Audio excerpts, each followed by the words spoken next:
Coming up on Mountain News this morning, international students in Kentucky are worried about how recent deportations might affect their visas. And a popular diner reopened in Hazard after the February flood. Dedicated to Eastern and Southern Kentucky, this is WYMT Mountain News this morning. Good morning and a happy Thursday to you, Mountain family. I'm Amelia Lee, here with you on this April 17th, and it is 5 o'clock this morning. That means it's time to check in with meteorologist Megan Dusmall for a look at the forecast. Megan, a bit of a chilly start for me this morning. I even saw, I can't think of the word anymore. It's like frost, but it's not frost on the back of my windshield. Oh, Dew? Yeah. I had some of that this morning. Oh. Well, this morning was cold. I'd have to agree with you. I definitely wore my winter coat. I grabbed it right back out. I know I told you we might be fine to put it up, but I was lying to you because you definitely need it this morning. Here's a look at those temperatures. Definitely chilly in the 30s and 40s, but good news, we will be warming up. There's the holy grail of the day, seeing upper 60s and low 70s. Looking all clear on satellite and radar, and temperatures will hit the high around 5 o'clock. Amelia. Thanks, Megan. More cuts to federal funding are putting humanities programs in Kentucky at risk. It's another department being affected by the Department of Government Efficiency, or DOGE. This month, officials with Kentucky Humanities learned funding from the National Endowment for the Humanities was completely cut. Executive Director Bill Goodman says the money they receive goes to hundreds of programs focusing on history, culture, and literacy. We're in the dilemma right now of trying to figure out if we can survive, how long we can survive. In a letter from the NEH, Kentucky Humanities was told their funding was cut because of their grant no longer fits the agency's needs and the priorities of the grant's agreement. It also says the NEH is moving in a new direction that furthers President Donald Trump's agenda. Another new federal lawsuit is aiming to reinstate visas for hundreds of college students and staff members. The Trump administration revoked more than 600 international student visas earlier this month, including some at UK. This lawsuit, filed in Atlanta, claims the Department of Homeland Security used traffic stops and dismissed cases to justify revoking visas. It hopes to stop cancellation for these students and reinstate visas that were already revoked. With the status of some students' visas still hanging in the balance, many international students may have questions about what that means for them. Madison Carmouche talked to an immigration attorney about how this affects Kentucky and beyond.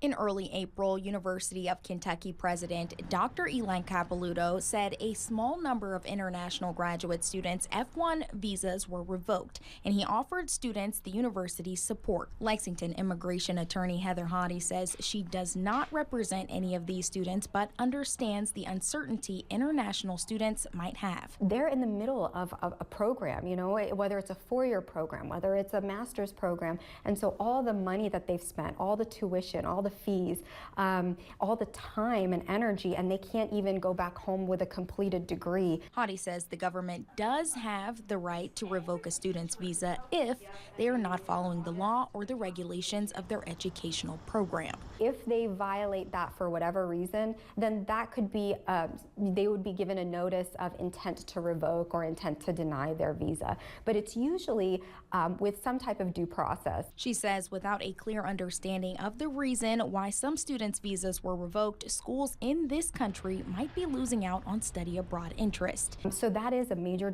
deterrent, and so that's going to really hurt us, not just socially and educationally, but also economically, because you know that's a big pull for these universities. Hottie says when a student is here on a student visa, they should be able to study knowing they are protected by the Constitution.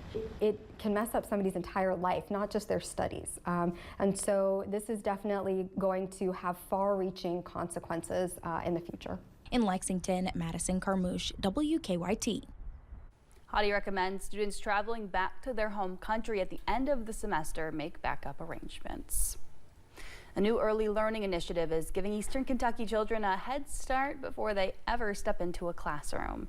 The Bright Start Explorers program helps families of 4-year-olds with free books, texts, and access to an online platform called Waterford Upstart. The program also offers coaching and provides technology and internet if needed. Kelly Moore with Partners for Rural Impact says it's all about preparing kids for kindergarten and beyond. Bright Start Explorers is designed to really empower the family with tools and resources to help their kids be ready for kindergarten. And family engagement is a huge component, really, of a child's success in school. So it's nice to start that and giving families the tools to do that early on. The program is funded through federal education grants and will run through July 2026. It's available to children who turn 4 by July 31st and are not starting kindergarten this fall. A Hardin County man was arrested after police discovered he failed to comply with the state's sex offender registration. Last weekend, police went to an apartment complex in Whitley County regarding the situation. When Paul Worley gave police his identity, they learned he was a registered sex offender with a previous sexual offense conviction. Later, police learned Worley was staying within close range of a playground. The first female Chief Justice of the Kentucky Supreme Court was sworn in on Tuesday. Chief Justice Deborah Lambert was elected to the position back in September. The Bell County native served as a justice for the Supreme Court from the 3rd Supreme Court District. After 2 months of being closed and cleaning up from the February flood, Francis Diner in downtown Hazard officially reopened yesterday morning. I spoke with customers and Francis at the grand reopening. Hope all my customers comes back and knows I miss them. Francis Diner has been a Perry County staple since its opening 57 years ago. Now, 2 months after floodwaters forced it to close, the diner is buzzing again as familiar faces return to their favorite tables and to Francis. It was heartbreaking. It was heartbreaking just to see everything gone. You know, a lot of memories. It was sad. The team that helped clean out mud and debris is now back behind the counter. If you need anything, let me know. Serving up pancakes, grits, eggs, and hot coffee with a smile. I just saw how devastating it was and how much damage there was, and it shows a lot of perseverance and a lot of toughness. And you know, they didn't have to reopen this place, but they knew how important it was to Hazard. Customers tell me this opening day could not come soon enough, eager to dig into plates of homemade food. This is like a family for everybody in Hazard, and we've really missed Frances. We're so glad that she decided to open back up and come back, because she is a fine lady. I feel great. I really do. Just happy to be back, ain't you? Happy to be back. Yeah. Customers ready to start or end their days with a hot meal at Francis Diner. And I love them very much. Francis Diner is open 7 days a week for breakfast, lunch, and dinner. And there was also a celebrity guest yesterday morning. Dukes of Hazzard star John Schneider, who's been in and out of town for about 2 weeks now, made his way there for breakfast. He also signed a picture that's been up in the restaurant from his concert at Memorial Gym in Hazard in 1982. Organizers in Clay County are gearing up for one of its annual festivals. Clay County Days runs from May 29th through the 31st in Manchester. The headliner at this year's festival will be country music singer Aaron Tippin. There'll also be micro wrestling. Folks can expect food, vendors, car shows, a turkey calling contest, and more.